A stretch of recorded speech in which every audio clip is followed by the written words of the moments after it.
À la télévision russe, Vladimir Poutine prononce les mots tant redoutés. J'ai pris la décision d'une opération militaire spéciale. À ceux qui tenteraient d'interférer avec nous, et plus encore de menacer notre pays, notre peuple, ils doivent savoir que la réponse de la Russie sera immédiate. Si nous avons des armes qui peuvent frapper des cibles dans leur territoire, et ils devraient comprendre que ce qu'ils font pour l'instant, en essayant d'effrayer le monde entier, amène le risque d'un conflit avec des armes nucléaires, ce qui signifie la destruction de la civilisation. 2 ans après que le premier soldat russe a posé son pied en Ukraine, dans tous les médias du monde, l'heure est au bilan. L'opération spéciale, qui ne devait durer que quelques jours, a fini par se transformer en guerre d'usure, menée par un clan Poutine déterminé, je cite, à restaurer l'unité de la Russie et à tenir tête aux ingérences occidentales.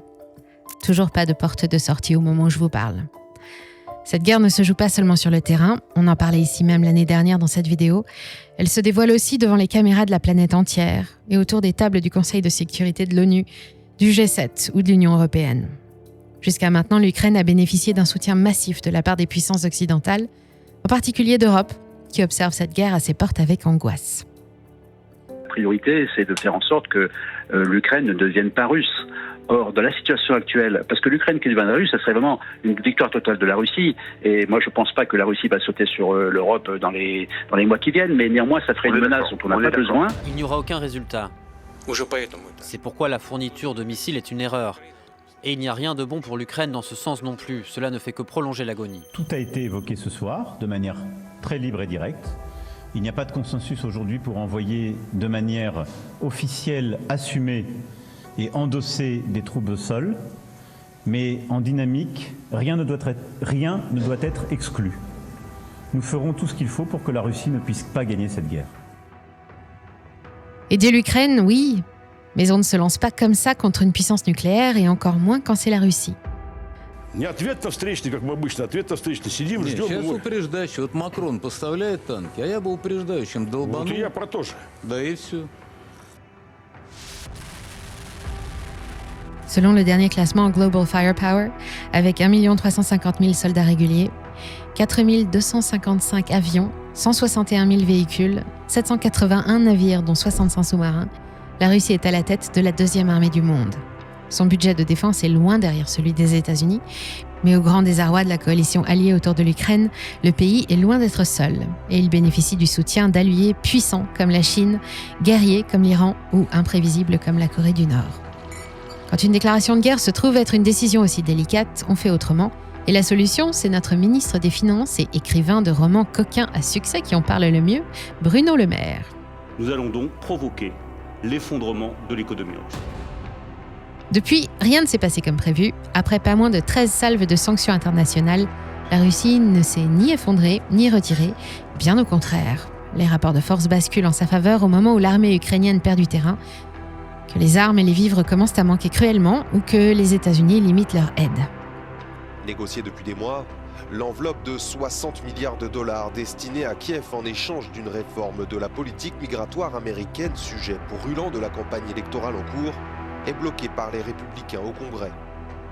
Il est donc temps de faire un bilan et d'aller voir comment se porte l'économie russe en ce début de 3e année d'une guerre qui devrait déjà durer jusqu'en 2025 selon Moscou. Comment le plus vaste pays du monde parvient-il à mener sa guerre tout en contournant les sanctions? Et qu'est-ce que 2024 va changer alors que Vladimir Poutine annonce déjà ses plans pour son prochain mandat? Autant de questions que tout le monde se pose et je vais y répondre dans quelques instants. Juste le temps de vous rappeler que derrière Money Radar se cache une équipe de passionnés totalement indépendants. Et non, désolé de casser le mythe, nous ne sommes pas membres du FSB ni détachés du MSS chinois ou de la CIA. Il n'y a encore aucun milliardaire davosien ou pas qui se soit proposé pour être notre mécène. Elon, si tu m'entends? Alors, en attendant, on a surtout besoin de vous pour nous faire connaître encore plus et nous permettre de... Attendez, comment le dire bien? De sauvegarder notre souveraineté éditoriale. Ah, c'est tendance en ce moment. Alors merci à toutes et à tous pour vos likes, vos partages et de rejoindre les rangs de nos abonnés toujours plus nombreux chaque jour. Continuez de faire tourner nos compteurs, ça met le smile à toute l'équipe qui a encore plus envie de vous dénicher des super contenus et qui vous emmène aujourd'hui plein est, direction Moscou. Nous sommes sur Money Radar, soyez les bienvenus.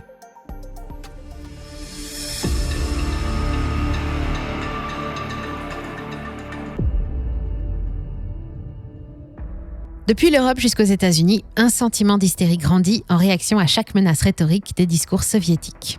Depuis que Sting chantait ses craintes en 1985 en plein milieu de la guerre froide, les choses n'ont pas beaucoup changé. À part le terme soviétique, la mélodie des relations entre la Russie et les grandes puissances occidentales se joue toujours sur une seule corde de guitare, tendue à la limite de la casse. Aux États-Unis, la Russie, c'est le vilain petit canard, l'ennemi éternel depuis 70 ans. Les deux pays partagent une histoire contemporaine marquée par les rivalités et les conflits, notamment pendant la guerre froide, des événements qui ont contribué à créer un climat de méfiance permanente entre les deux superpuissances nucléaires. Du côté russe, les ingérences américaines dans les affaires mondiales sont insupportables et ne visent qu'à faire de la Russie un territoire faible et dépendant.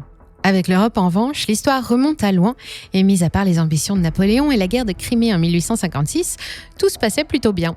Pendant la Première Guerre mondiale, la Russie, d'abord alliée de l'Entente, doit rapidement abandonner les combats pour gérer sa propre révolution. Elle a autre chose à faire. L'Empire russe devient l'URSS, l'Union des républiques socialistes soviétiques. Elle est ensuite menée par un homme sanguinaire qui règne en maître absolu et qui va même jusqu'à pactiser avec Adolf Hitler un accord de non-agression. Mais Hitler n'était pas vraiment un homme de parole et la suite, c'est l'opération Barbarossa, 7 millions de morts en tout, et la défaite cuisante des Allemands, jusqu'à ce que l'URSS vindicative écrase finalement l'armée allemande en entrant dans Berlin le 30 avril 1945.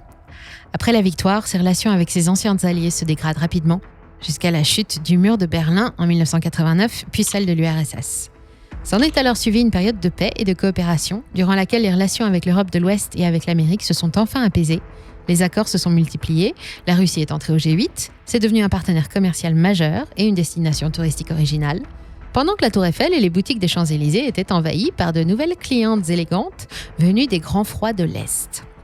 Pourtant, aujourd'hui, la Russie de Vladimir Poutine fait aussi peur que celle de Staline. À quelques détails près, on s'y croirait presque. Nous sommes nombreux à avoir vécu la guerre froide, dont moi, et il y a quelques points communs. Hier comme aujourd'hui, la Russie est un géant militaire et un territoire vaste qui exerce une importante influence régionale, dirigé par des hommes de fer. Hier comme aujourd'hui, son statut de superpuissance nucléaire et son implication dans des conflits régionaux comme en Syrie ou au Donbass par exemple, préoccupent l'Occident. Hier comme aujourd'hui, et plus encore depuis les événements de 2014 et l'annexion de la Crimée, ou les soupçons de cyber-ingérence dans les élections étrangères, les observateurs critiquent la politique étrangère agressive de Moscou, perçue comme une menace pour la stabilité internationale. Enfin, hier comme aujourd'hui, la liberté politique n'y a pas sa place, la liberté d'expression est limitée, et le système judiciaire est gangréné par la corruption. Tout ce que les pays occidentaux veulent protéger, la Russie semble le piétiner. Mais avec le reste du monde, les relations n'ont pas toujours été roses non plus, en particulier avec sa voisine du dessous, la Chine. Les deux pays se sont longtemps disputés la première place en termes d'influence en Eurasie et au Moyen-Orient. Ils ont aussi traîné quelques conflits de territoire. Mais alors que les relations entre Pékin et Moscou se limitaient à un intérêt poli, elles se sont soudain renforcées en février 2022.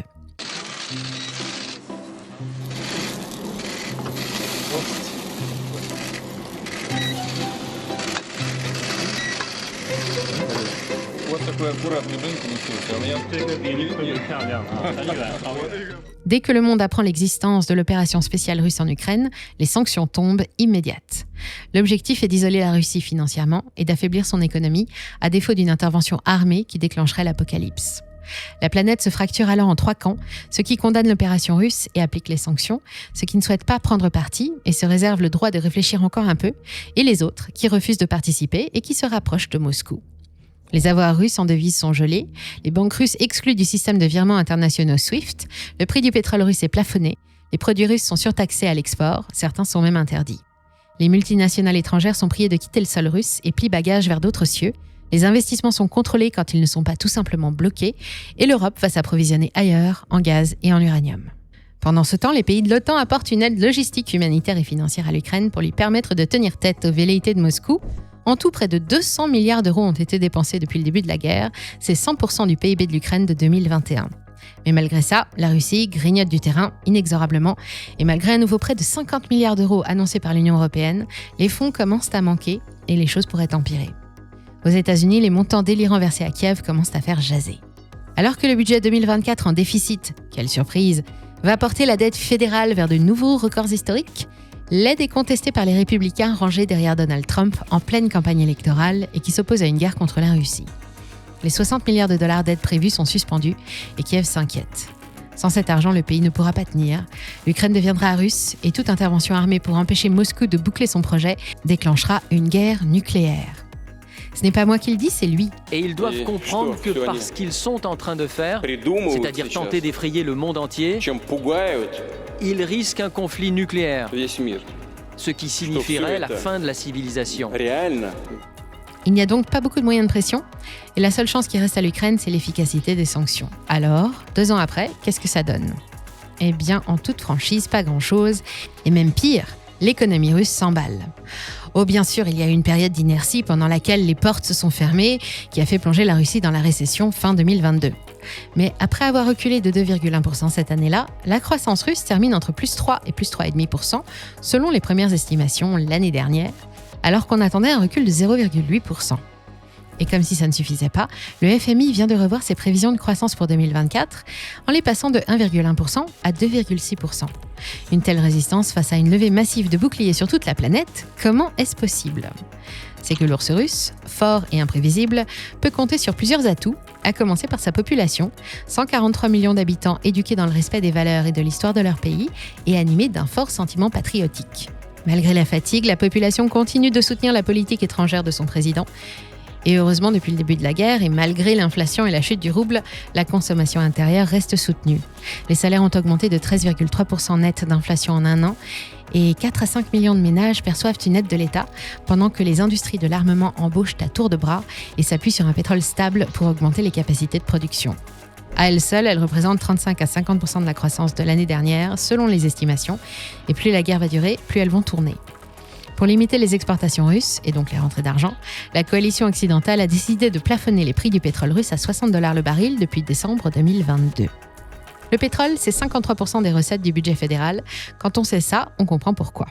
Résultat, les ventes de pétrole russe vers l'Union européenne ont baissé de 93%, et les recettes fiscales globales sur les produits pétroliers ont reculé de 33% en 2023, mais les volumes exportés sont restés stables. Le secret, la Chine achète désormais 80% du pétrole russe et l'Inde a multiplié ses commandes par 14, et les 2 pays payent leurs factures en yuan et n'appliquent pas le plafond. La Russie a aussi rejoint l'OPEP+ cette année, ce qui lui garantit un certain nombre de débouchés et un pouvoir sur les prix. Aussi, personne ne s'inquiète plus vraiment de l'avenir de son pétrole. L'arsenal des sanctions prévoit aussi de ralentir son développement technique, en particulier dans la course à l'intelligence artificielle, en interdisant aux producteurs l'exportation de produits qui incluent des technologies sensibles. Pas grave, il n'a fallu que quelques mois au pays pour changer de crèmerie et de se fournir auprès des géantes chinoises, et elle parvient quand même à importer ce qui lui est refusé en passant par la Turquie. Les multinationales occidentales qui rapportaient des milliards de dollars et d'euros, sans compter les roubles en impôts et en taxes, ont été priées de quitter le territoire russe et de ne rien laisser en partant. Pas grave non plus, elles ont laissé la place et leur part de marché aux dizaines de milliers d'entreprises locales qui se sont créées depuis leur départ. Le nombre de nouvelles sociétés a explosé et on compte 40% de jeunes entrepreneurs russes de plus qu'il y a 1 an. Souvenez-vous aussi de la sanction, celle qui a brisé la confiance d'une partie du monde dans les institutions financières internationales occidentales, le gel des avoirs des oligarques russes détenus en dollars ou en euros dans les banques privées et celui des réserves en dollars et en euros de la Banque centrale russe. Là encore, beaucoup d'efforts mais peu d'effets, puisque les 300 milliards de dollars bloqués depuis février 2022 représentent à peine le montant de l'excédent commercial de la Russie. Et que dire des taxes qui frappent les céréales russes, l'aluminium russe, le titane russe, les médicaments russes et les engrais russes, qui restent des marchandises recherchées, voire vitales pour certains pays, et pour lesquelles les filières de substitution sont peu nombreuses. Si les ventes à l'export ont baissé en 2022, elles sont revenues à leur niveau d'avant-guerre dès l'été dernier, en même temps que le rouble, le temps de retrouver de nouveaux clients, ravis de faire affaire avec Moscou, et l'Europe achète toujours un tiers de ce que vend la Russie chaque année, le 2e plus gros client étant la Chine. Mais soyons honnêtes, tout n'est pas parfait dans le tableau des fondamentaux russes cette année. D'abord, le rouble continue de s'affaiblir sur le marché des changes. Même si pour le moment, l'incroyable résistance de l'économie russe permet de maintenir une demande intérieure dynamique, les prix s'emballent. Selon les dernières estimations, ils ont augmenté en moyenne de 7,5% en 2023, contre 6,4% en Europe par exemple, mais l'inflation russe est particulièrement discriminante et touche surtout des produits de première nécessité. Depuis la fin de l'année dernière, le pays entier traverse ce que l'on appelle déjà la crise des œufs. Après des hausses du prix de la viande de 30% environ, les Russes les moins chanceux ont voulu combler leurs apports en protéines avec des œufs moins chers, sans s'imaginer que cette nouvelle demande ferait bondir leur prix de plus de 40% en quelques semaines seulement. Vladimir Poutine s'en est excusé dans son discours de fin d'année. Il faudrait 500 millions d'œufs en plus chaque mois pour calmer cette folie, ou combattre l'inflation avec les bonnes armes. La Banque centrale russe a remonté ses taux directeurs 5 fois l'année dernière, et les a portés de 7,5 à 16%, avec l'objectif de faire redescendre l'inflation sous 4%, ce qui pourrait donner un coup de frein à la croissance comme en 2022. Autre problème, les industries tournent déjà à plein régime, à la limite de leur capacité, et la hausse des taux va fortement freiner les investissements qui permettraient de les augmenter. Enfin, l'intervention en Ukraine a déclenché une vague d'émigration, dont près d'1 million de cadres supérieurs, et créé une pénurie de main-d'œuvre qui explique la hausse des salaires et qui finira par alimenter aussi l'inflation. La réélection de Vladimir Poutine à la présidence de la Fédération de Russie en mars prochain ne fait aucun doute pour personne. Parmi ses projets, renforcer les capacités militaires et développer de nouvelles technologies avancées, mais aussi promouvoir la natalité en offrant des avantages sociaux aux familles nombreuses et former les élites de demain grâce au temps des héros. Cette nouvelle classe dirigeante serait composée de spécialistes et de vétérans de l'opération spéciale en Ukraine, qui seraient ensuite appelés à occuper des postes d'encadrement dans divers domaines de la société, dont l'éducation, l'administration ou les affaires. Ils promettent aussi de renforcer les relations entre les BRICS, l'ASEAN, l'Organisation de coopération de Shanghai, l'Union économique d'Eurasie et la Russie. Mais l'effet le plus inattendu des sanctions, et celui qui aura certainement le plus de conséquences, aura clairement été l'accélération de la construction des BRICS et le rapprochement de la Russie avec la Chine et tout ce qu'on appelle aujourd'hui les pays du Sud. En majorité hostiles à l'hégémonie américaine dans l'économie mondiale, ils trouvent une parfaite occasion de se sortir des griffes de l'oncle Sam. Cette année, les BRICS ont accueilli 6 nouveaux membres permanents et croyez-moi, ça se bouscule à l'entrée. Ensemble, ils travaillent à la mise en place d'un système monétaire parallèle basé sur de l'or et des matières premières, dans lesquelles le dollar perdrait ses privilèges et qui permettrait à la Russie de contourner une autre sanction, son exclusion du système bancaire mondial. Au terme de 2 ans de guerre économique, 13 tentatives pour isoler la Russie diplomatiquement, commercialement et financièrement, pour le moment, si l'ours a tremblé, rien n'a pu le mettre à terre. Fermer une porte, la Russie passera par la fenêtre. En attendant, sans même le début d'un processus de paix ou de négociation, le conflit n'a toujours pas d'issue. Si la Russie parvient à gagner la capitale, l'Ukraine tombera et la coalition occidentale ne pourra pas intervenir sans déclencher une 3e guerre mondiale. Reste ensuite à savoir ce que fera Poutine avec la Suède, pays frontalier de la Russie qui vient d'entrer dans l'OTAN après des mois de négociations. Pour Moscou, c'est une provocation. Une de plus après les propos d'Emmanuel Macron, le refus ukrainien du cessez-le-feu et le récent scandale des écoutes de l'armée allemande qui révèle que Berlin a fourni des armes interdites à l'Ukraine et s'apprête à recommencer. Utiliser la menace ne marche pas avec un homme qui n'a pas peur de l'atome. Il ne reste que les voies de négociation et de la diplomatie avec l'espoir de parvenir enfin, un matin, à un accord de paix. Pendant longtemps, c'était la France, la spécialiste des crises diplomatiques. Les choses ont bien changé. Mais nous, on ne change rien. Et si ça vous va comme ça, pensez à me le faire savoir en cliquant sur j'aime et en partageant la vidéo. J'ai hâte de lire vos commentaires et de connaître vos avis sur la situation actuelle. Et si vous avez envie de prolonger un peu le plaisir et la discussion, pensez à rejoindre nos autres réseaux, on vous attend. Merci à toutes et à tous pour votre fidélité. Prenez soin de vous et je vous dis à très bientôt sur Money Radar.